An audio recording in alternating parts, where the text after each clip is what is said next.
चलो मित्रों, ધોરણ 11 સાયન્સના વિદ્યાર્થી મિત્રો, પ્રકરણ નંબર 6 કાર્ય ઉર્જા અને પાવરના આજે આપણે શરૂ કરવા જઈએ છીએ ઉદાહરણો. ચોપડી જોડે રાખો. કેટલાક ઉદાહરણમાં મેં અલગ કંઈક રીત વડે તમને દાખલો સોલ્વ કરીને બતાવ્યો છે, એટલે ચોપડી જોડે રાખો દોસ્તો. આપણે ઉદાહરણથી શરૂઆત કરીએ છીએ. ઉદાહરણ નંબર 1.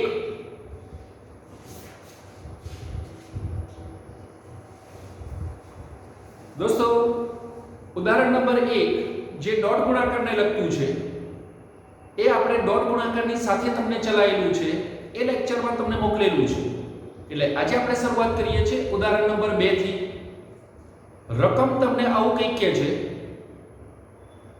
આપણે જાણીએ છીએ કે વરસાદનું ટીપું નીચે તરફ લાગતા ગુરુત્વાકર્ષી બળની અસર હેઠળ અવરોધક બળની અસર હેઠળ નીચે પડે છે. અવરોધક બળ ટીપાના ઝડપના સમપ્રમાણમાં હોય છે, જે સામાન્ય રીતે જાણી શકાતું નથી.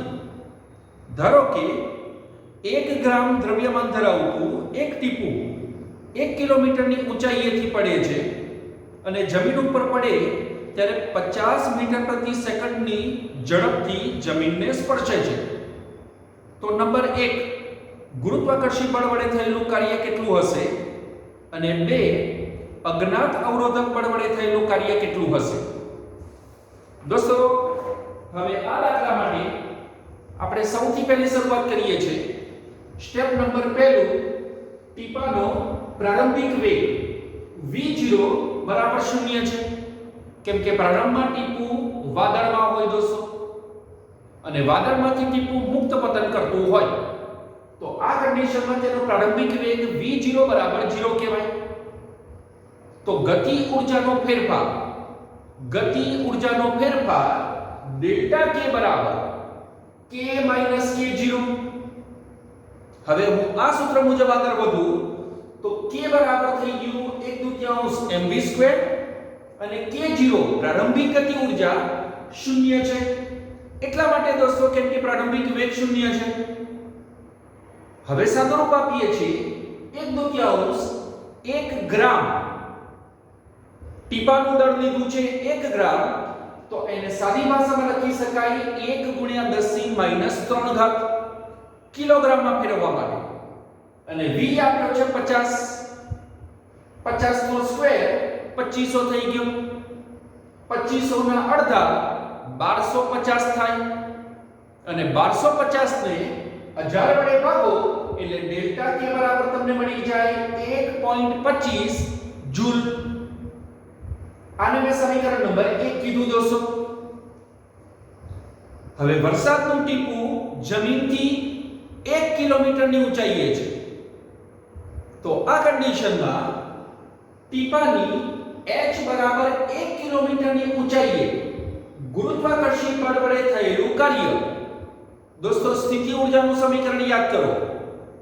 w બરાબર mgh. આ સમીકરણ આપણે અગાઉ બતાવેલું છે.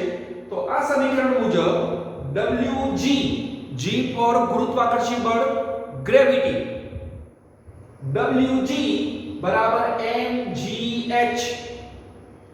m બરાબર ફરી એકવાર 1 × 10⁻³ g બરાબર આપણે લીધો છે 10 મીટર પ્રતિ સેકન્ડ સ્ક્વેર, અને h 1 કિલોમીટર કીધું છે દોસ્તો.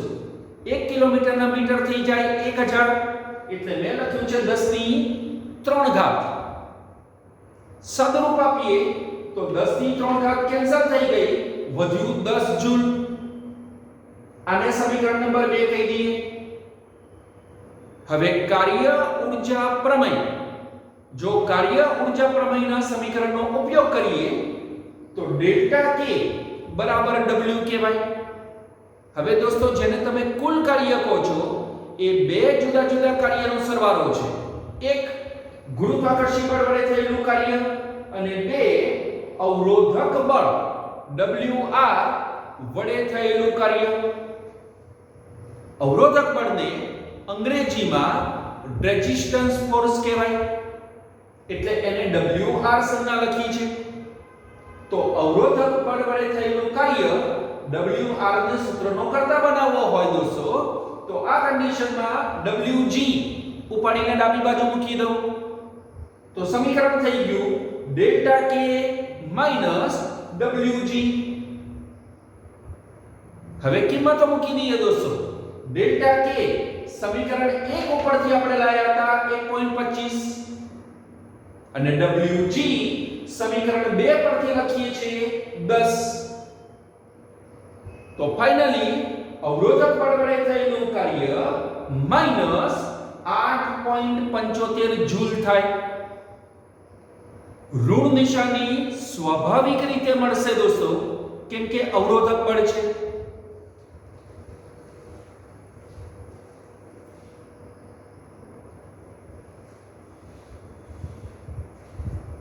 ઋણ નિશાની અવરોધક બળની હાજરીને કારણે મળે છે દોસ્તો. આ છે તમારા ઉદાહરણ નંબર 2 નો જવાબ. હવે આપણે જઈએ છીએ ઉદાહરણ નંબર 3 ઉપર. બિલકુલ સામાન્ય અને સરળમાં સરળ છે ઉદાહરણ નંબર 3. શું કહે છે ઉદાહરણ નંબર 3 દોસ્તો? ધ્યાનથી જુઓ. એક સાયકલ સવાર 10 મીટર અંતર ઘસડાઈને સ્થિર થાય છે. આ ઘટના દરમિયાન રસ્તા વડે સાયકલ ઉપર 200 ન્યૂટનનું બળ લાગતું હોય જે ગતિની વિરુદ્ધ દિશામાં છે. તો નંબર 1, રસ્તા વડે સાયકલ ઉપર કેટલું કાર્ય થયું હશે? અને નંબર 2, સાયકલ વડે રસ્તા પર કેટલું કાર્ય થયું હશે? હવે દોસ્તો તમને ખબર છે કે રકમમાં તમને આપેલું છે કે રસ્તાને કારણે સાયકલ ઘસડાઈને સ્થિર થાય છે. હવે દોસ્તો જે બળને કારણે વસ્તુ સ્થિર થાય એ સ્વાભાવિક રીતે ગતિની દિશામાં તો ના જ હોય, વિરુદ્ધ દિશામાં હોય તો જ અને માત્ર તો જ વસ્તુ સ્થિર થઈ શકે.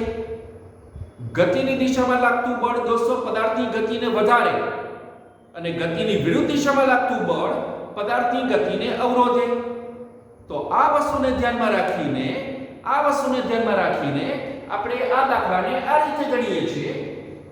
F 200 ના બદલે મેં -200 ન્યૂટન લખ્યું છે એટલા માટે કેમ કે વિરુદ્ધ દિશામાં લાગે છે. સ્થાનાંતર 10 મીટર આપેલું છે.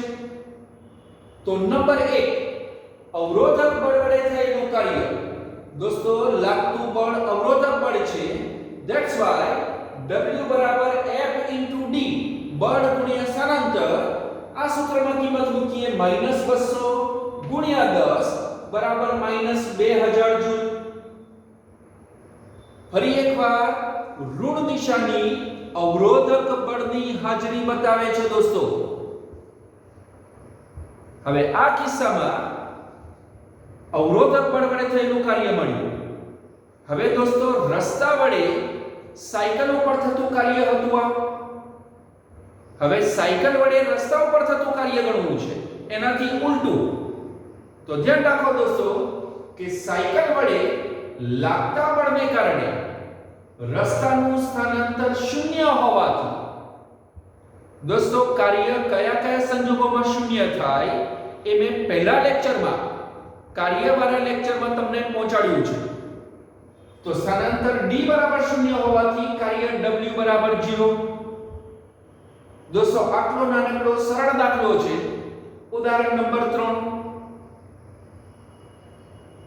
હવે ઉદાહરણ નંબર 4 ઉપર જઈએ છે. ધ્યાનથી જુઓ. રકમ આવું કે છે દોસ્તો, લશ્કરી કવાયતમાં પોલીસ અધિકારી 50 ગ્રામ દળની બુલેટ ને 200 મીટર પ્રતિ સેકન્ડની ઝડપથી 2 સેન્ટીમીટર જાડાઈના નરમ પાટિયા તરફ છોડે છે. બુલેટને તેની પ્રારંભિક ગતિ ઊર્જાના 10% ઊર્જા સાથે તેમાંથી બહાર નીકળે છે એવું ધારી લઈએ તો બહાર નીકળતી બુલેટની ઝડપ કેટલી હોવી જોઈએ? તો દોસ્તો આ કન્ડિશનમાં સૌથી પહેલા આપણે ગણવા જઈએ છીએ ગોળીની અથવા બુલેટની પ્રારંભિક ઝડપ જે આપેલી છે 200 મીટર પ્રતિ સેકન્ડ. તો આનો ઉપયોગ કરીને બુલેટની પ્રારંભિક ગતિ ઊર્જા ગણો દોસ્તો. તો આ પ્રારંભિક ગતિ ઊર્જા ki બરાબર 1/2 mv02 1/2 m બુલેટનું દળ આપ્યું છે 50 ગ્રામ. ગ્રામને કિલોગ્રામમાં ફેરવવા માટે 50 ગુણ્યા 10 ની -3 ઘાત અને v બરાબર આપ્યું છે 200. 200 ને આપણે લખીએ છીએ 2 ગુણ્યા 10 ની 2 ઘાત એનો વર્ગ. દોસ્તો કેલ્ક્યુલેટરનો ઉપયોગ કરીને સાદુરૂપ આપશો તો તમને બધી કિંમત ઉડતા સાદુરૂપ મળશે 1000 જૂલ. દોસ્તો 1000 જૂલ એ બુલેટની પ્રારંભિક ગતિ ઊર્જા મળશે. હવે આ પ્રારંભિક ગતિ ઊર્જા ટોટલ નથી વપરાતી દોસ્તો. પ્રારંભિક ગતિ ઊર્જાના 10% ઊર્જા પછી જ બુલેટ બહાર આવે છે. તો આ કન્ડિશનમાં અંતિમ ગતિ ઊર્જા એ પ્રારંભિક ગતિ ઊર્જાના 10% હોવાથી દોસ્તો ટકાની ગણતરી કરીએ છીએ તો અંતિમ ગતિ ઊર્જા કે F બરાબર 1000 જે પ્રારંભિક ગતિ ઊર્જા હતી ના 10% મતલબ ગુણ્યા 10/100. દોસ્તો સાદુરૂપ બહુ સરળ છે. તમે કેલ્ક્યુલેટરનો ઉપયોગ કરવો હોય તો પણ કરી શકશો અને જેથી તમને મળશે 100 જૂલ. દોસ્તો જે અંતિમ ગતિ ઊર્જા છે એનું સમીકરણ લખું તો 1/2 mv² બરાબર 100 જૂલ મળ્યું. તો v બરાબર થઈ જશે √2 ગુણ્યા 100 ભાગાકારમાં દળ તમને આપ્યું છે 50 ગ્રામ. 1000 વડે ભાગી દો તો એને લખાય 0.05.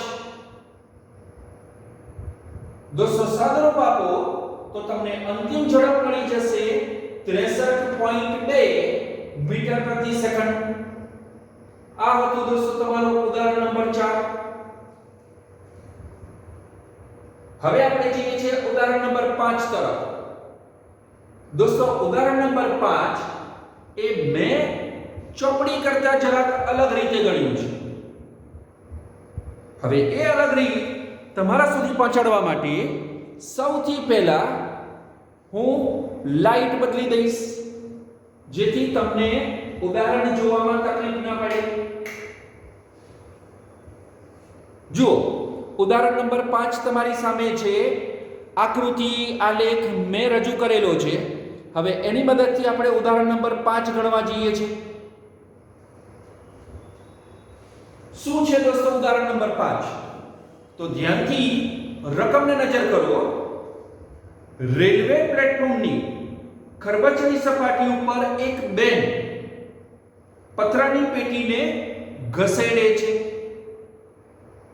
તેથી 10 મીટર સુધી 100 ન્યૂટનનું બળ લગાડી શકે છે.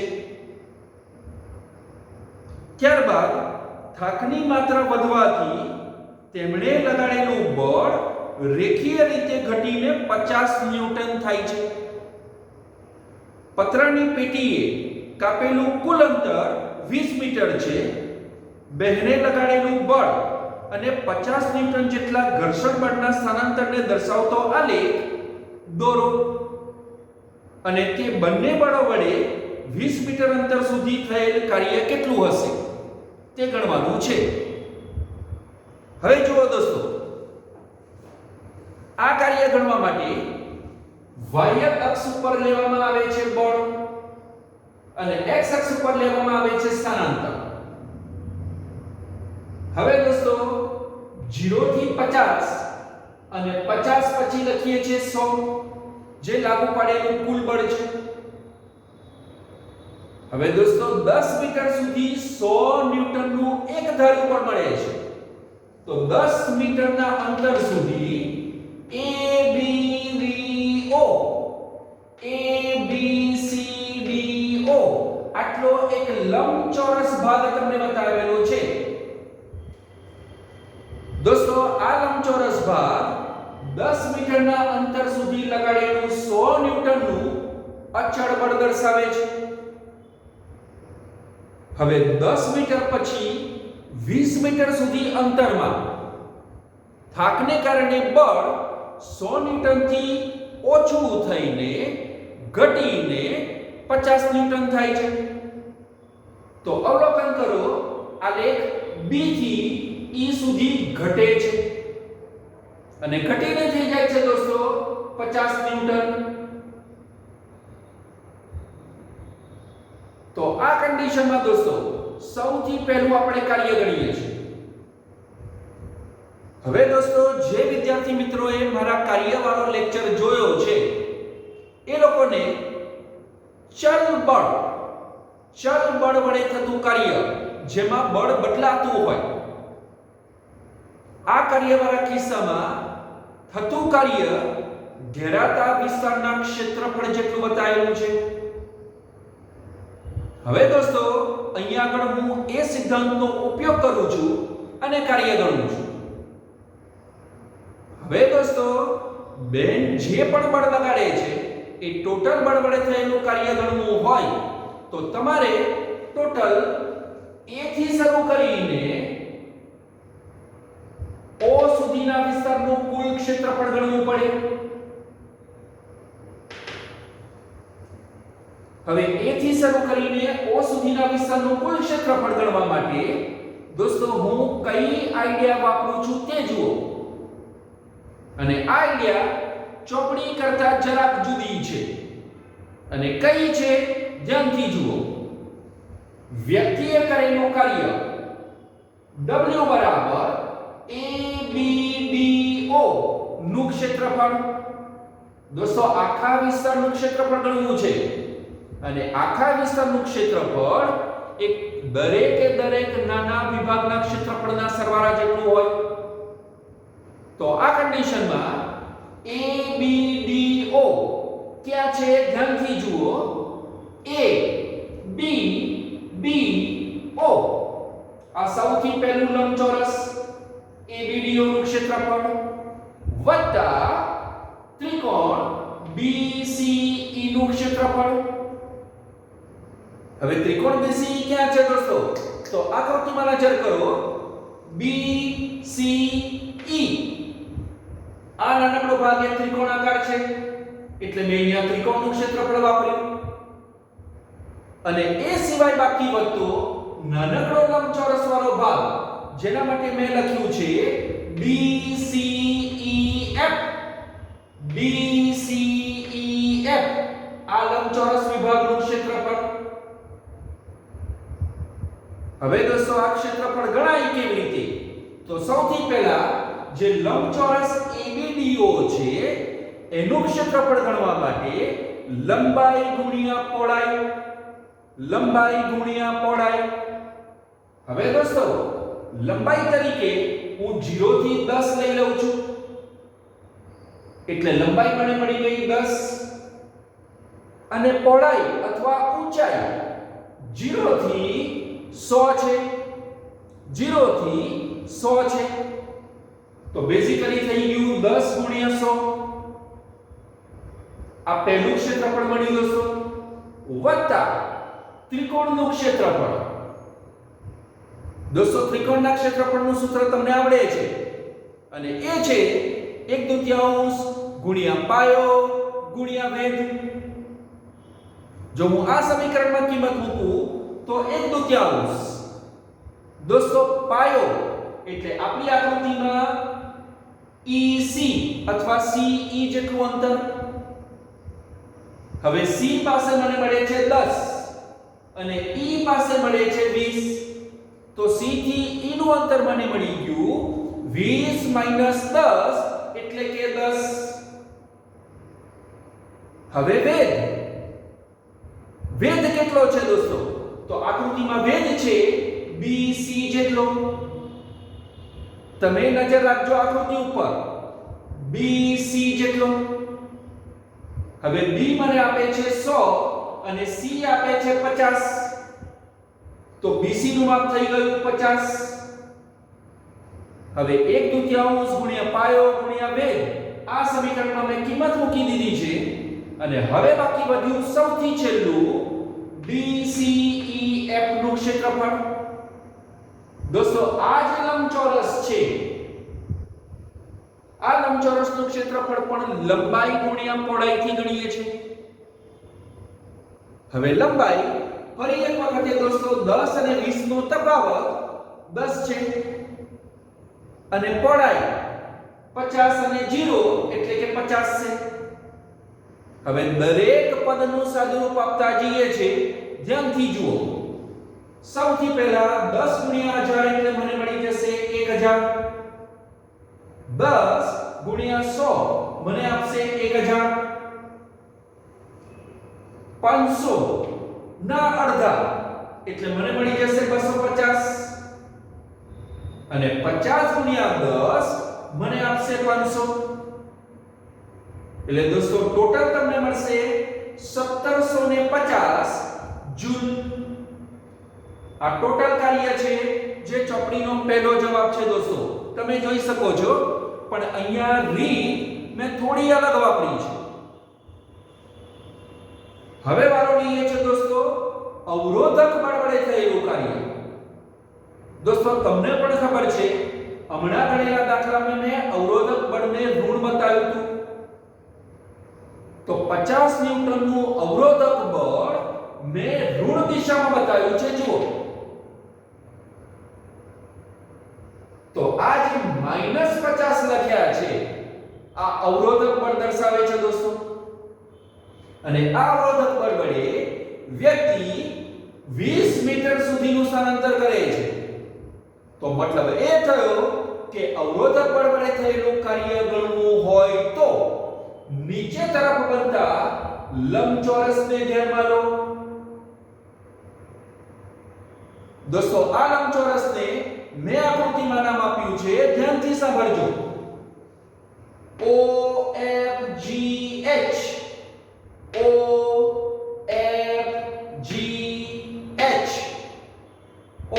OFGH નું ક્ષેત્રફળ. દોસ્તો લંબચોરસ છે અને ક્ષેત્રફળ શોધવું છે તો લંબાઈ ગુણ્યા પહોળાઈ વાપરીશું. લંબાઈ થઈ જશે -50 અને પહોળાઈ જુઓ તો એ છે 20 મીટર. તો ફાઇનલી અવરોધક બળ વડે થયેલું કાર્ય ધ્યાનથી જુઓ -50 ગુણ્યા 20 એટલે કે મળશે -1000 જૂલ. દોસ્તો આ હતું તમારા માટે ઉદાહરણ નંબર 5. હવે આપણે જઈએ છીએ ઉદાહરણ નંબર 6 ઉપર. દોસ્તો ઉદાહરણ નંબર 6 એ ચોપડીએ જે આપ્યું છે એમાં ઘણું બધું ખૂટે છે અને એ દરેક ખૂટતા પદો મેં તમારા માટે અહીંયા આગળ તૈયાર કર્યા છે જેથી તમે વાતને સમજી શકો. તો સૌથી પહેલા ઉદાહરણ નંબર 6 ની રકમને નજર કરો દોસ્તો. શું કહે છે રકમ? જો જરા.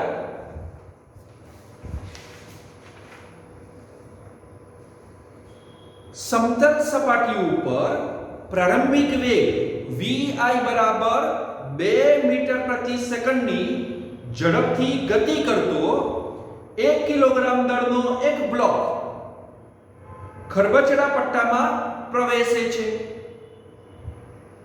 જો ખરબચડો પટ્ટો x બરાબર 0.1 મીટર થી x બરાબર 2.01 મીટર સુધીનો લંબાઈનો હોય તો આ પટ્ટાની મર્યાદામાં બ્લોક ઉપર લાગતું અવરોધક બળ F એ x ના સમપ્રમાણમાં છે. તો આ કન્ડિશનમાં F ચલે છે -1/x. અવરોધક બળ છે એટલે હું માઈનસ બોલું છું. ચલે છે ની નિશાની દૂર કરવામાં આવે છે, એક અચળાંક મૂકવામાં આવે છે અને અચળાંક આપ્યો છે k.